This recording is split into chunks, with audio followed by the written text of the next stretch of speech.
আসসালামু আলাইকুম। আপনাদেরকে আজকে আমাদের হাঁসের সেটটা দেখাতে নিয়ে আসলাম। আমরা এই হাঁসের প্রকল্পটা অনেকদিন ধরেই প্ল্যান করতেছিলাম। আলহামদুলিল্লাহ আমাদের এখানে প্রায় 2700 স্কোয়ার ফিটে আমরা একটা ঘর করছি। টোটালি আপনাদেরকে বিস্তারিত দেখানো হবে ভিডিওর পরে। তো সেক্ষেত্রে আমরা এখানে বিভিন্ন সমস্যার সম্মুখীন হয়েছি। আমার মনে হয় আপনারা যারা হাঁস নিয়ে কাজ করতে চান, আপনারা যদি এই এলাকায় যারা আছেন, সেক্ষেত্রে আপনারা আমাদের কাছে আসলে আমরা যে কোনো সময় আপনাদের যে কোনো ধরনের পরামর্শ আমরা আপনাদেরকে দিব অবশ্যই। আমাদের পাশে একটা নদী আছে, আমাদের টার্গেটটা হচ্ছে যে দিনের বেলা নদীতে থাকবে হাঁস, রাতের বেলা সেইটা থাকবে। আসেন আপনাদেরকে সেটা ঘুরে দেখাই। আলহামদুলিল্লাহ, এটা হচ্ছে আমাদের হাঁসের শেড।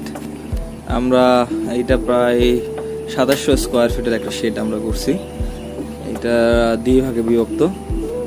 এই পাশে আসে, এখানে আছে প্রায় 700 স্কোয়ার ফিটের মতো, আর এই পাশে এখানে আছে বাকি 2000 স্কোয়ার ফিট।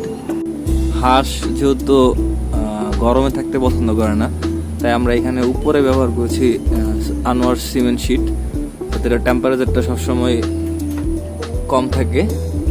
আর নিচে আমরা দিয়েছি হচ্ছে বাঁশের মাচা, এর উপর আমরা আবার যেরকম নেট ব্যবহার করছি, একদম ছোট ছিদ্রের যে নেটগুলো, এগুলো ব্যবহার করছি। এবং পাশে রয়েছে একটু মোটা নেট, এগুলো সেটগুলো একটু মোটা, এগুলো সবই RFL এর। আমরা এখানে যেগুলো লাইটিং এর সুইচ, এখানে এরকম 10 ফিট পর পর একটা করে লাইটের ব্যবস্থা আমরা করেছি।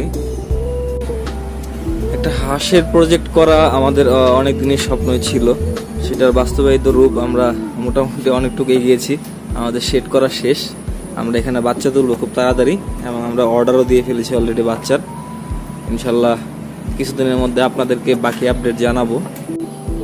এটা হচ্ছে পুরো খামারের ইলেকট্রিক সিস্টেমের সুইচগুলো।